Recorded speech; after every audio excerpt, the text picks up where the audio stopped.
চারিদিকের বিভিন্ন ঘটনায় আমরা শঙ্কিত, আমরা ভয়ার্ত। ব্যক্তিগত ভয়ের জন্য নয়, রাষ্ট্রের নিয়ে আমাদের ভয় হয়। আমরা এর আগেও দেখেছি, যখন কোনো সচিব কোনো মন্ত্রীর বিরুদ্ধে জনগণের মধ্যে থেকে প্রতিবাদ আসে, তখনই আপনার সচিবালয়ের ফাইল গায়েব হয়ে যায়, সচিবালয়ের মধ্যে আগুন ধরে।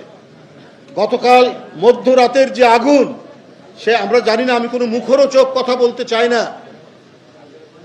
এই আগুনে অনেক নথিপত্র পুড়ে গেল, কিন্তু একটি ঘটনা আরেকটি ঘটনাকে সন্দেহ তৈরি করে।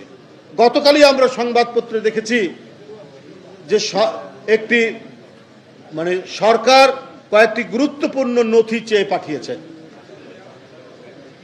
সরকারের পক্ষ থেকে।